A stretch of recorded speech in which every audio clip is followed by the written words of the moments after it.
Tonight, I'd like to update the American people on the international effort that we have led in Libya, what we've done, what we plan to do, and why this matters to us.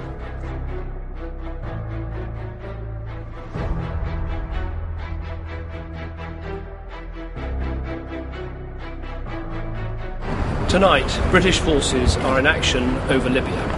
They are part of an international coalition that has come together to enforce the will of the United Nations and to protect the Libyan people. The intended target during last night's airstrike in Tripoli was the military in South site.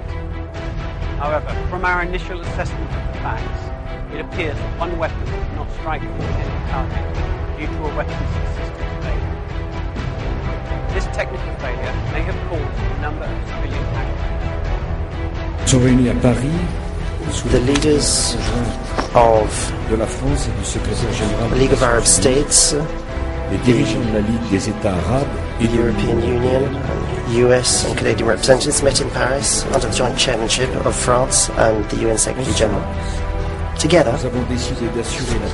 we have decided to ensure the application of the Security Council resolution demanding an immediate ceasefire and an end to violence against civil populations in Libya.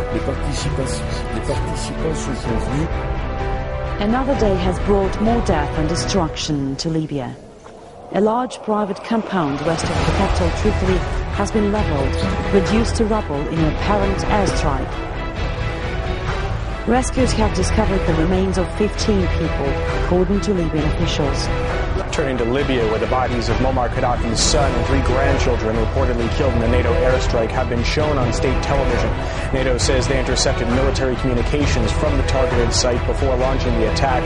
The incident caused outrage among pro-Gaddafi supporters, with angry mobs storming foreign embassies in Tripoli. British and Italian offices suffered the most damage. The UN decided to withdraw its staff from Libya after its buildings were attacked. Mark Ahmed, a visiting professor of international relations at Bill Kent University, says things are going to get worse in Libya.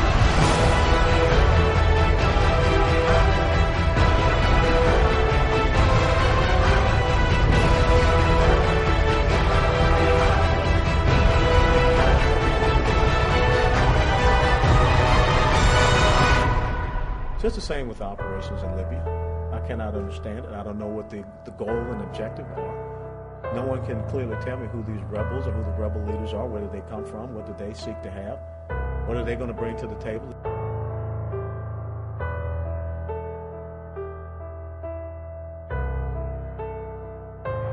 Coalition leaders claim they're just enforcing the no-fly zone over Libya, but have been engaged in widespread and heavy attacks on Colonel Gaddafi's ground forces and buildings and targets linked to his regime.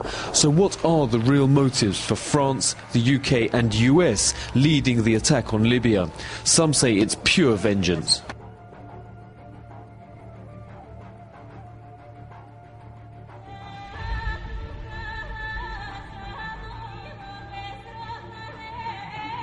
In addition to our NATO responsibilities, we will work with the international community to provide assistance to the people of Libya. Military experts are accusing coalition forces in Libya of using depleted uranium in their airstrikes. The deadly substance can cause cancer and physical mutations in those who come into close contact with it. The claims are surfacing as the ongoing NATO-led campaign is being stepped up with no clear end in sight.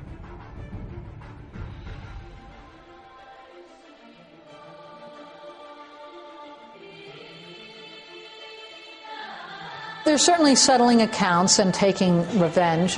Turkey says it's disturbed by France's eagerness to invade, but experts believe Ankara shouldn't be surprised. Gaddafi's accused of ordering the bombing of UTA Flight 772, which killed 54 French men and women in 1989. A UK court found that Gaddafi's agents the year before planned the bombing of Pan Am Flight 103 over Lockerbie, which killed 43 British and 189 US citizens. The way the UN resolution is being implemented in Libya undermines international law. That was the warning from Russia's foreign minister, who has called on NATO to adhere to the resolution or lose Moscow's trust. Everybody involved in the implementation of the resolution must show maximum responsibility before international law and the United Nations, keeping in mind the authority of the UN Security Council.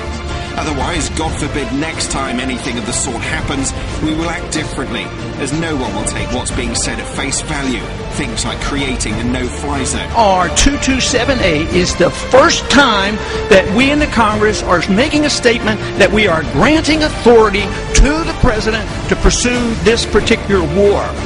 So I am in strong opposition to that. What is the truth you want to tell people? For example, you just mentioned NATO. We know the airstrikes there are meant to be hitting purely military targets. Is that the case? Is that what you're seeing there now? Absolutely not. In fact, yesterday, a university was hit. Al-Fatah University, which was formerly known as Nasser University. 2 auditoriums at that university were hit. Now in the second week of July, the campaign has been going on since March, and we can see tensions are rising. We can see that ministers are speaking out of turn, and as you said in your report, we can see that other members of the alliance, notably in Italy, are saying that the bombing should come to an end. So basically the campaign is unravelling for France. Unravelling, and you're saying that enthusiasm, excuse me for interrupting, but enthusiasm is waning by some of the players in this intervention.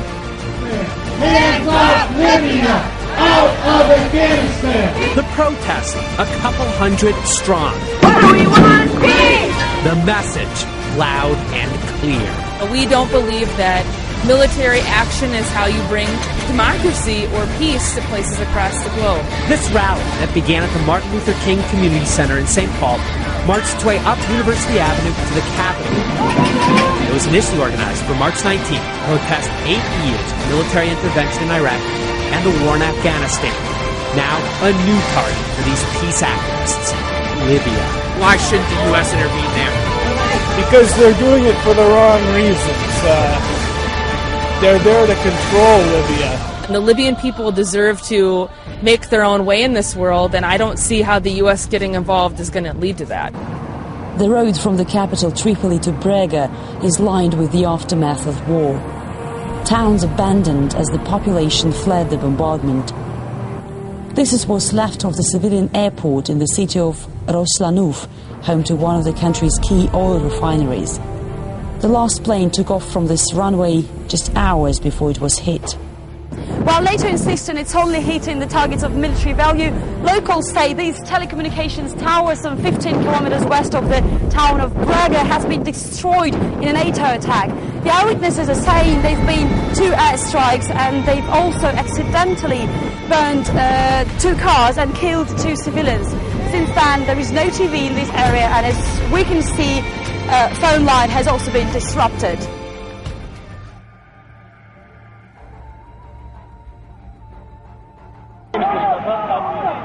My name is Mustafa. I'm from Libya actually, and we come in here to say we need to stop war in Libya, and we start thinking of how can we make peace, how can we make all parties in Libya to come and talk about peace instead of talking about war. And we need all the other parties who are not Libyans to push for peace, not supporting one party and providing weapons and killing machines.